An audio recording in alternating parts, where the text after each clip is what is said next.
décembre 2024. Sud Radio, l'invité politique,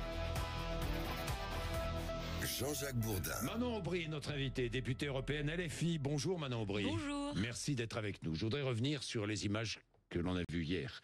Les corps sans vie de Kfir et Ariel, deux enfants, ont été rapatriés en Israël, c'était hier, rapatriés... À Gaza, des milliers d'hommes, de femmes et d'enfants ont assisté au spectacle du départ des corps, parfois en chantant, en jouant de la musique. Une haine exprimée, c'était honteux, c'était, je ne sais pas moi, un insupportable spectacle pour vous. D'abord, je voudrais avoir une pensée pour cette famille qui est extrêmement meurtrie. On apprend par ailleurs ce matin que le corps de la mère ne serait pas le bon corps qui a été restitué à la famille. Donc, je profite de cette antenne. On a substitué son corps. Et donc, je profite de cette antenne pour demander à ce que le Hamas fournisse et rende le bon corps à la famille, parce que je vois là un risque d'escalade extrêmement dangereux. On voit déjà que le gouvernement de Benjamin Netanyahou promet une vengeance, et c'est tout le processus de paix qui a été enclenché maintenant il y a quelques semaines, qui est en danger et qui est plus que jamais nécessaire pour amener la paix dans une zone qui a été déjà beaucoup trop meurtrie depuis de bien trop longs mois, de bien trop longues années.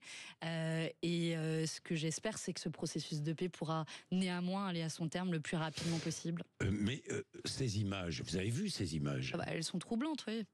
Seulement troublantes. Elles ne sont pas plus que troublantes. Non, mais on ne peut jamais se satisfaire de la mort. Troublantes, vous pensez que c'est le mot ? On ne peut jamais se satisfaire de la mort de personnes telles qu'elles soient, quelle que soit leur nationalité. Est-ce qu'on peut se satisfaire d'un spectacle semblable ? Je me satisfais d'aucun spectacle, Jean-Jacques Bourdin. Je me satisfais pas d'un spectacle de mort d'otages israéliens. Je me satisfais pas d'un spectacle de plus de 60 000 Palestiniens qui ont été massacrés dans la bande de Gaza, dont une grande partie d'enfants, de bébés, dont on ne citera jamais les noms à la radio, et dont on devrait, parce que ça prendrait l'ensemble de cette matinale. En l'occurrence, on ne parle pas des morts. On devrait parler de tous les morts, Jean-Jacques Bourdin. Tous les morts. Bien. Parce qu'une vie vaut une vie. Qui a tué ces enfants ? J'espère qu'on le saura. J'espère qu'on le saura. Moi, j'étais pas sur place.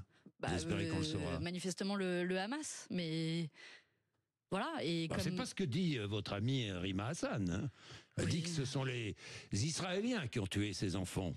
Oui, et Tzahal ne l'a pas démenti, mais à la rigueur, peu importe. Ils ont été morts parce qu'ils ont été pris en otage par le Hamas. Et la responsabilité, elle est d'abord celle... Ils ont été morts pourquoi ? Ils ont été tués pourquoi ? Ils ont été morts parce qu'ils étaient israéliens, et personne ne devrait mourir parce qu'on a l'une ou l'autre nationalité, Jean-Jacques Bourdin. Ils ont été tués parce qu'ils ont été enlevés ? Ils ont été tués parce qu'ils ont été enlevés, parce qu'ils ont été pris en otage. Ils ont été tués... Parce qu'ils ont servi de bouclier humain ? Mais bien sûr qu'ils ont servi de bouclier humain. Et je vous l'ai dit, chaque vie vaut une vie. Et moi, ce que je souhaite, c'est que chacune des vies qu'on a ôtées à cause de cette guerre. Aujourd'hui, on parle des otages, et il y a 2 nouveaux otages qui devraient être libérés en fin de semaine, et j'espère que les événements de ces dernières heures n'empêchera pas leur libération. Mais ce que j'espère aussi, c'est qu'on pleurera de la même manière les 60 000 Palestiniens, des femmes, des enfants, tout a été détruit dans la bande de Gaza, 80% des infrastructures qui ont été détruites dans la bande de Gaza, un mandat d'arrêt de la Cour pénale internationale qui a été lancé contre les dirigeants du Hamas et contre le gouvernement de Benjamin Netanyahou. Voilà, il faut que le droit international parle enfin pour que la paix revienne. Ça a duré trop longtemps. Est-ce que Rima Hassan a eu tort de dire ce qu'elle a dit et d'écrire ce qu'elle a écrit concernant ses enfants? Est-ce qu'elle a eu tort? Non, elle n'a pas eu tort, Jean-Jacques Bourdin. Elle n'a pas eu tort. Elle n'a pas eu tort de dire que les enfants sont morts en novembre 2023, tués par l'armée israélienne. Mais ça a été sa première réaction. Est-ce qu'elle a eu tort ou pas, Manon Aubry? Moi, ma première réaction, c'est de vous dire que il n'aurait pas dû mourir parce qu'il n'aurait pas dû être fait otage. Point barre. Point barre. Point barre. Parce que on ne devrait pas mourir parce que on se trouve à la frontière entre la bande de Gaza et Israël. Point barre. Et ce conflit a beaucoup trop duré. Point barre. Donc c'est le Hamas qui les a tués. C'est le Hamas qui les a tués. Mais vous voyez bien qu'il y a un débat sur le sujet, mais peu importe. Mais vous n'arrivez pas à le dire. Non. Vous n'arriveriez pas à le dire. Parce que Tzahal, l'armée israélienne, n'a pas démenti le fait qu'ils auraient pu être tués par une frappe israélienne. Mais la première fait, Jean-Jacques Bourdin, c'est le fait qu'ils aient été capturés par le Hamas. Ils n'auraient pas dû être capturés par le Hamas. Et c'est à cause du Hamas qu'ils sont morts parce qu'ils ont été faits otages par le Hamas. Le Hamas que vous soutenez toujours? Mais je n'ai jamais, à quel moment j'ai soutenu le Hamas? Ah bon? Non, je ne parle pas vous personnellement. Ni moi, ni mes amis. À quel moment on a soutenu le Hamas, Jean-Jacques Bourdin? Pardon? À quel moment? À aucun moment. Non. Certains d'entre vous? Non. À aucun moment? Non. Bon, Manon Aubry, ok, mais c'est votre avis. Manon, on ne va pas reprendre, je ne vais pas entrer dans le détail parce que j'ai d'autres questions à vous poser. On ne peut pas dire des affirmations comme ça qui sont infamantes. Nous avons toujours dénoncé les prises d'otages par le Hamas. Et moi, ce que j'en ai marre, je vais vous dire, ça fait depuis le 7 octobre, donc on est 1 an et demi plus tard. J'en ai marre de l'indignation et du droit international à géométrie variable. J'ai pleuré les morts des familles des otages israéliens. J'ai pleuré les 60 000 Palestiniens. Et vous voyez, pour moi, une vie vaut une vie. Et j'espère que ce sera le cas pour l'ensemble des personnes qui commentent ce conflit. Et j'espère que tous ceux qui donnent des leçons à longueur d'antenne vont en réalité agir pour que la paix cesse et pour que la paix arrive. Et que pour que la paix arrive, il faut tout simplement que l'Union européenne... C'est pas la paix Trump que vous défendez, j'imagine. La paix Trump, c'est transformer la bande de Gaza en grand complexe touristique, c'est déporter les Gazaouis en Jordanie ou je ne sais où d'autres, alors que le peuple gazaoui demande juste à vivre pacifiquement sur sa terre. Et pour ça, il faut que l'Union européenne agisse, qu'elle suspende son accord d'association avec Israël, qu'elle arrête d'envoyer des armes et qu'enfin elle respecte le droit international. Je rappelle qu'un mandat d'arrêt international a été lancé, ce qui veut dire que Benjamin Netanyahou doit être arrêté et doit faire face à la justice internationale pour les crimes qu'il a commis, qui sont des crimes de guerre, voire des crimes contre l'humanité, et qu'enfin le droit parle. Bien, parlons de l'Ukraine et de ce qui se passe entre la Russie et les États-Unis, entre M. Poutine et M. Trump. Manon Aubry.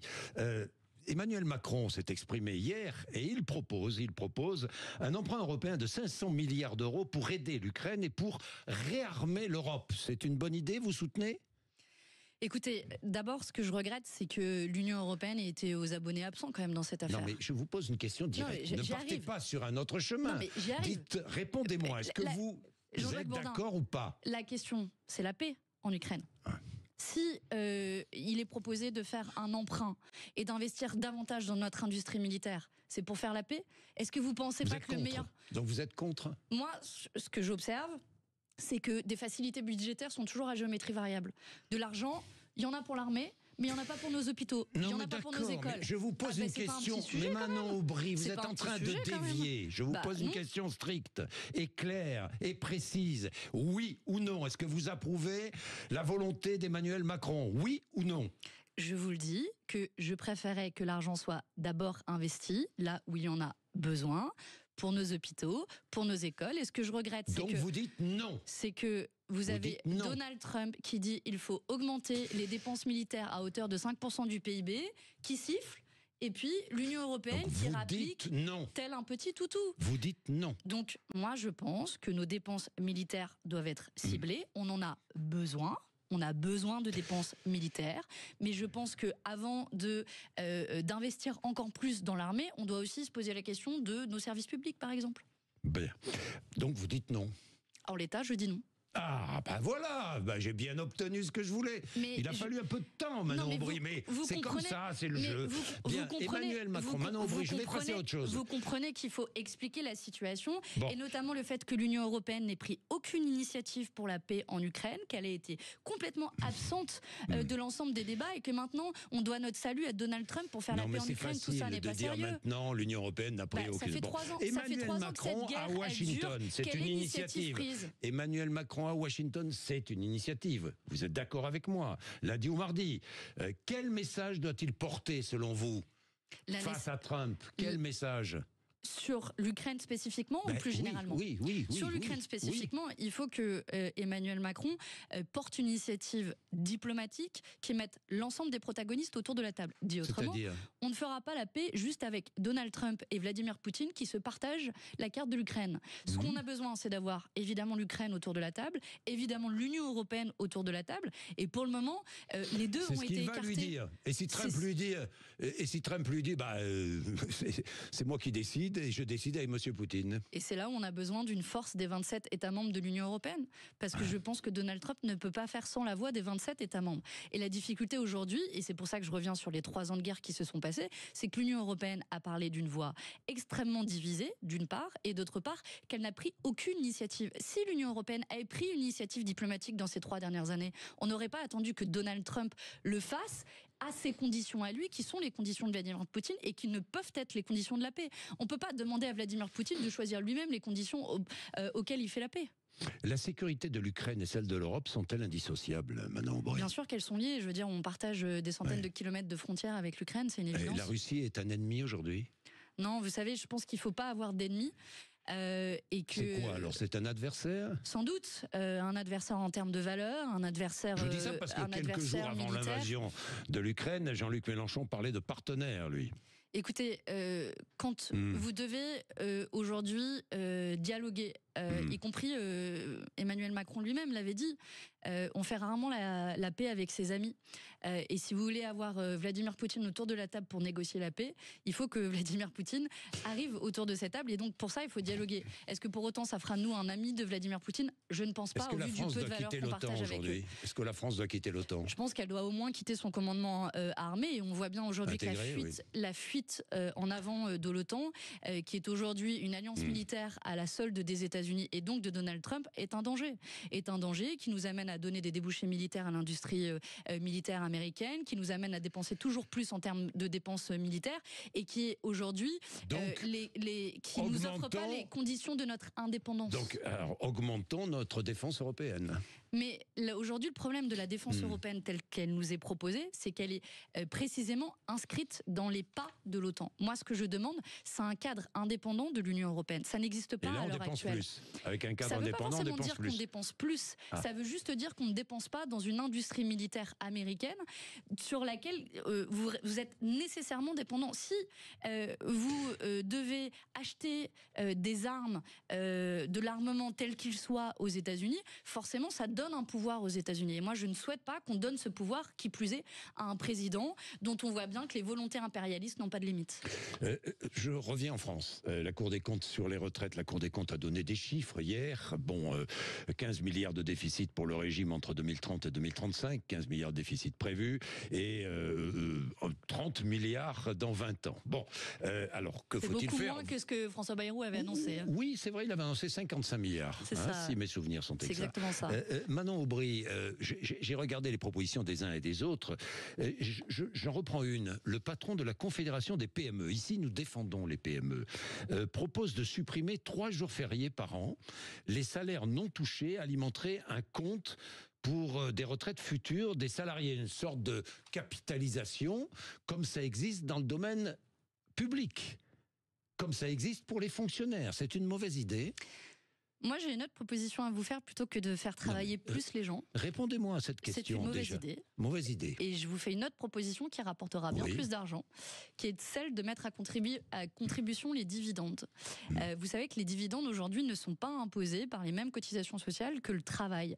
Quand vous vous levez tôt le matin, en l'occurrence Jean-Jacques Bourdin, je crois que vous vous levez très tôt le matin, ça fait longtemps, vous touchez un salaire à la fin du mois et vous payez des cotisations sociales sur ce salaire.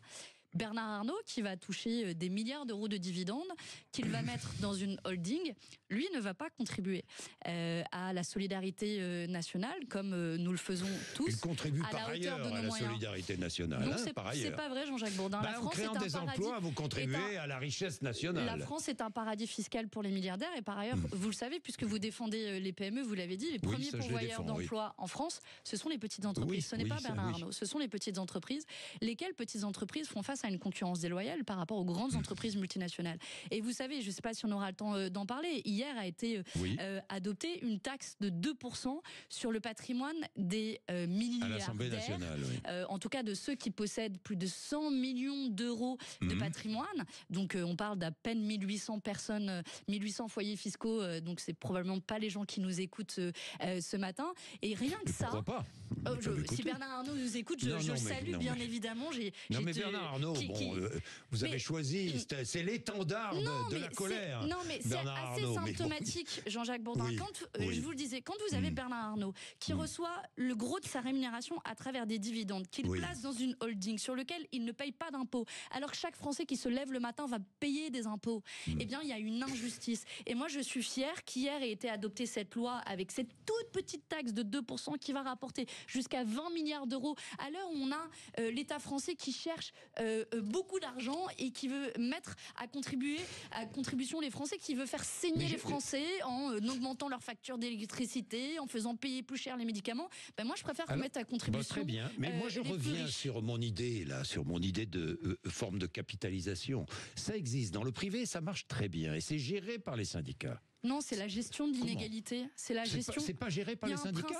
Il y a un principe. Si, c'est géré par 8 syndicats. Il y a un principe de solidarité. C'est pas de la capitalisation qui existe aujourd'hui en France, Jean-Jacques Bourdin. Non, mais il y a un principe de solidarité de notre système par répartition. Il y a un système de répartition. Alors, il faut supprimer ce régime ? Est-ce qu'on est dans un système de répartition sur les retraites en France aujourd'hui, oui ou non, Jean-Jacques Bourdin ? Mais aujourd'hui, oui. Bien sûr. Mais dans la fonction publique. Je suis pour le maintenir. Alors, est-ce qu'il faut supprimer un principe de solidarité ? Alors, est-ce qu'il faut supprimer cette capitalisation dans la fonction publique ? Oui ou non ? Je suis pour maintenir le principe de solidarité.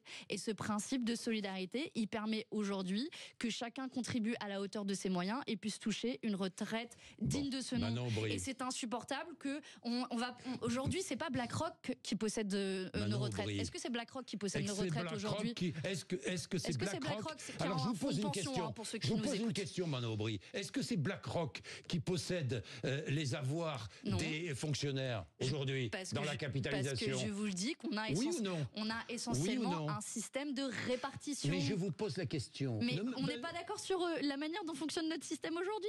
C'est pour ça, c'est ça la base de notre désaccord, Jean-Jacques Bourdin. Écoutez-moi bien. Dans la fonction publique, il y a 2 systèmes. Oui. Il y a la répartition que vous défendez et il y a un peu de capitalisation. Vous venez de le préciser, un peu de capitalisation et moi je défends le système par répartition. Qui possède ce fonds de pension ? Je vous défends. Qui le possède, Manon Aubry ? Mais vous êtes d'accord avec moi, vous venez de reconnaître que l'essentiel du système de retraite dépend du système de répartition. Mais c'est extraordinaire. Quand on vous met face à la réalité des choses, vous ne répondez pas. La réalité, Jean-Jacques Bourdin, c'est qu'il y a un système de répartition et c'est ce système de répartition qui permet l'équilibre des retraites, qui permet que chacune et chacun, quand il travaille, puisse partir mais ça, à un âge... on est d'accord, vous me répétez toujours la même chose. Moi, je vous pose une question claire. L'essentiel... Non, je suis pas d'accord, Jean-Jacques Bourdin. L'essentiel du débat, c'est est-ce qu'on veut partir à la retraite à 64 ans, oui ou non ? Eh bien, pour moi, c'est non. Pour l'essentiel des Français, c'est non. Je vous pose une question, vous ne savez pas me répondre parce que vous ne connaissez pas la réponse. Je viens de vous répondre, c'est un système par répartition qui possède en France. Qui possède le fonds de pension qui aide les fonctionnaires à toucher une bonne retraite ? Qui ? Vous allez parler d'un toute petite part infime de notre système de retraite. À l'heure où aujourd'hui, on a un système qui fonctionne par répartition, auquel la droite veut s'attaquer et l'extrême droite veut s'attaquer. Donc, moi, je refuse un système par capitalisation. Je vous le redis, et je dis que l'urgence, c'est l'abrogation de la réforme des retraites. La Cour des comptes a foutu un camouflet à François Bayrou, qui avait annoncé un déficit extraordinaire. C'est loin d'être le cas, c'est largement finançable. Je viens de vous en faire la démonstration, notamment en mettant à contribution les dividendes. Et moi, ce que je souhaite, c'est que les gens qui se sont cassés leur vie au travail, qui se sont levés très tôt pour aller travailler, pour ceux qui nous écoutent, eh bien, puissent partir dans de bonnes conditions avant 64 ans et qui puissent profiter de quelques jours encore en bonne santé. Voilà ce que je souhaite. Et c'est très simple. Et ça nécessite pas un grand chamboulement. Bien, Manon Aubry, je vais passer à autre chose. Boualem Sansal, vous êtes abstenu, c'est vrai, alors que d'autres ont voté contre la libération. Je ne vais pas revenir sur ce qui s'est passé au niveau du Parlement européen, mais j'ai entendu quand même... Tout le monde demande sa libération, Jean-Jacques Bourdin. Et je l'ai fait à plusieurs reprises. Je sais, mais je ne dis pas le contraire. Mais est-ce que pour vous, c'est un auteur d'extrême droite ? J'ai entendu cela.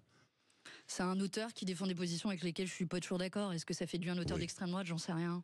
Mais c'est pas la question, Jean-Jacques Bourdin.